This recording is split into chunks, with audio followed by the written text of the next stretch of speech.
Assalamualaikum warahmatullahi wabarakatuh.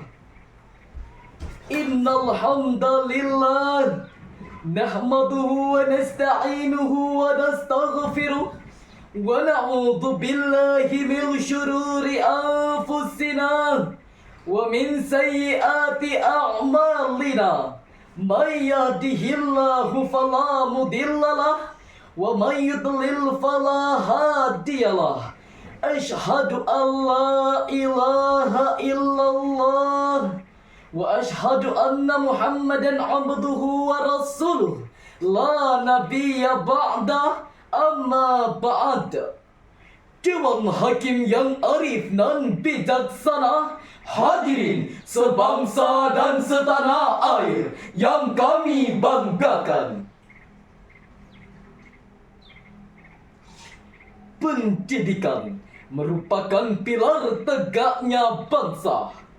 Melalui pendidikanlah bangsa ini akan tegak dan mampu menjaga martabat. Untuk memuluskan tujuan pendidikan tersebut, Menteri Keuangan Republik Indonesia Sri Mulyani menyampaikan bahwa anggaran pendidikan pada tahun 2023 mencapai sebesar 612,2 triliun rupiah. Angka tersebut merupakan jumlah terbesar sepanjang sejarah. Demi memenuhi kebutuhan biaya pendidikan dalam tiap jenjang dan satuan pendidikan, gedung-gedung dibangun, media pembelajaran dilengkapi, kesejahteraan pendidik dan tenaga kependidikan ditingkatkan dengan tujuan untuk meningkatkan kualitas pendidikan agar semakin maju dan berkembang. Namun keberhasilan yang membanggakan ini tidaklah cukup untuk membangun negeri, karena pada kenyataannya angka kriminalitas di negeri ini semakin hari semakin meningkat. Bahkan belakangan ini perilaku kriminalitas seringkali dipertontonkan di depan kita.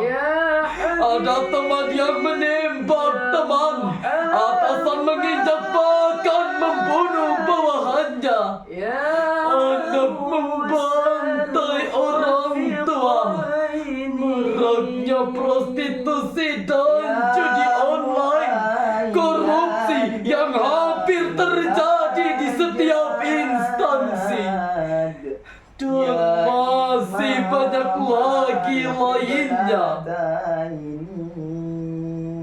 Bahkan Polri mencatat pada tanggal 3 Januari tahun 2023 ada 276.507 kejahatan yang terjadi di Indonesia sepanjang tahun 2022.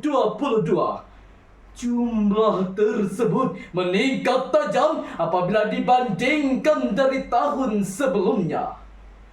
Yang menjadi pertanyaannya adalah bagaimana membentuk generasi yang berkarakter selain pintar tapi juga benar, generasi paripurna, generasi pilihan, the chosen people, yang dalam bahasa Al-Quran disebut khairu ummah. Atas dasar inilah tergugah hati kami bertiga untuk menyampaikan sebuah syarahan Al-Quran yang bertajuk Membentuk Generasi yang Berkarakter Berbasis Al-Quran, dengan rujukan firman Allah di dalam Al-Quran surah An-Nisa ayat 9 sebagai berikut. من الشيطان الرجيم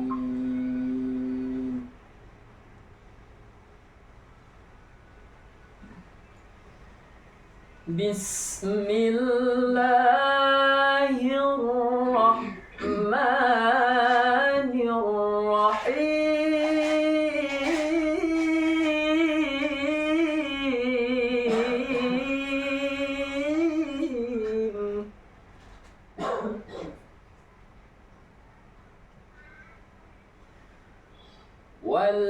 يخشى الذين لو تركوا من خلفهم ذرية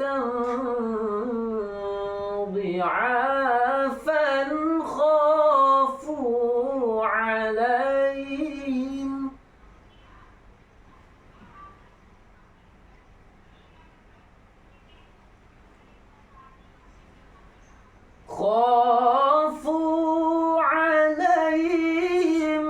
فليتقوا الله وليقولوا قولا سديدا.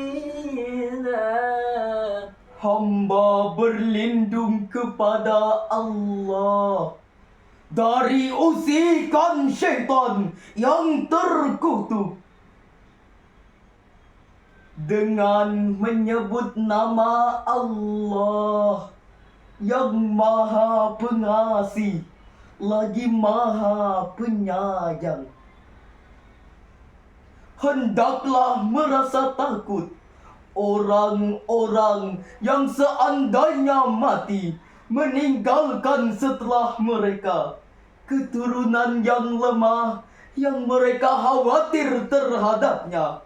Maka bertakwalah kepada Allah dan berbicaralah dengan tutur kata yang benar dalam hal menjaga hak-hak keturunannya.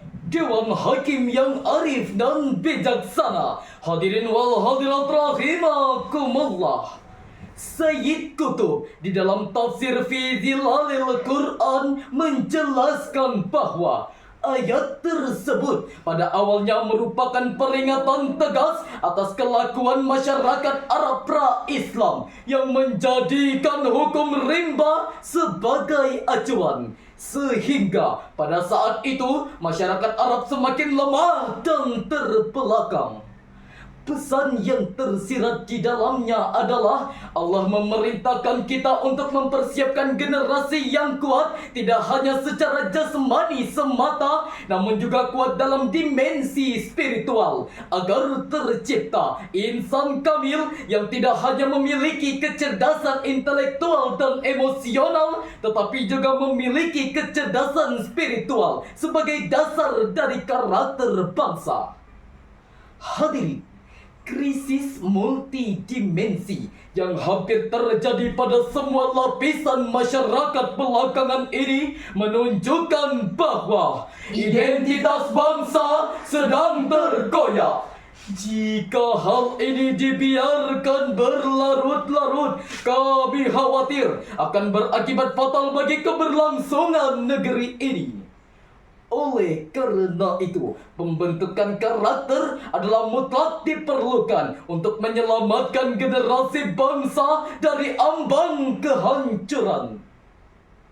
Lantas, bagaimanakah membentuk generasi yang berkarakter berbasis Al-Quran? Hadirin, untuk mendapatkan generasi yang berkarakter, tentu saja tidak terlepas dari keteladanan orang tua. Sudah seharusnya generasi yang berkarakter harus dimulai dari institusi informal dalam lingkup keluarga yang diperankan oleh seorang ayah dan ibu, sebagaimana yang telah digambarkan di dalam Al-Quran surah Luqman ayat 12 dan 13 sebagai berikut. وَلَقَدْ آتَيْنَا لُقْمَانَ الْحِكْمَةَ أَنِ اشْكُرْ لِلَّهِ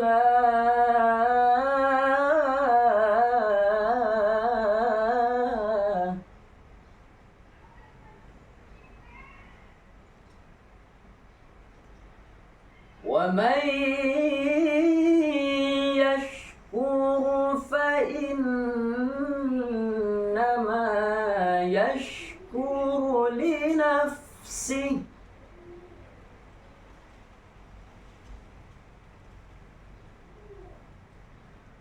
وَمَنْ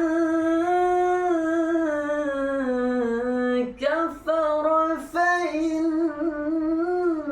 اللَّهَ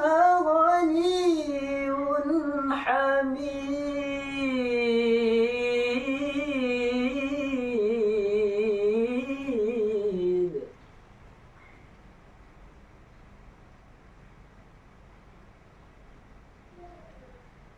وإذ قال لقمان لابنه وهو يعظه يا بني لا تشرك بالله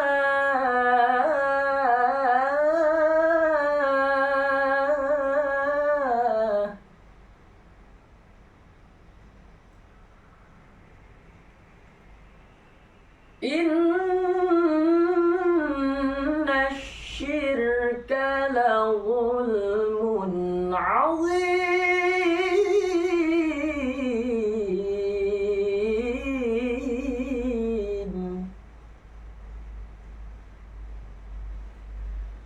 إن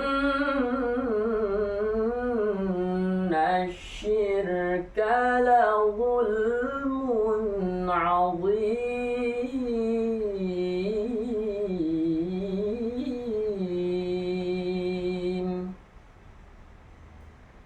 صدق الله العظيم.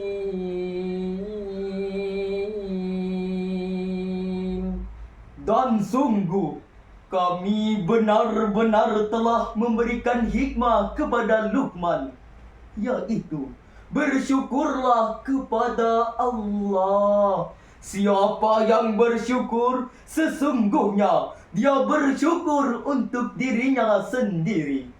Siapa yang kufur, tidak bersyukur, sesungguhnya Allah Maha Kaya lagi Maha terpuji.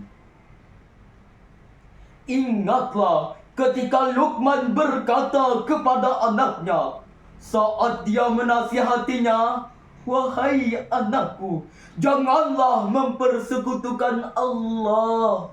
Sesungguhnya mempersekutukan Allah itu benar-benar kezaliman yang besar." Maha benar Allah atas segala firman-Nya, dan dialah yang maha agung. Dewan Hakim yang arif dan bijaksana, hadirin yang dimuliakan Allah. Ayat tersebut menegaskan bahwa peranan orang tua dalam menanamkan nilai-nilai spiritual sangatlah penting dalam membentuk akhlak yang tidak hanya semata merujuk pada kesopanan belaka, tetapi lebih merujuk pada pengertian yang lebih mendasar dengan pandangan hidup tentang baik dan buruk, benar dan salah.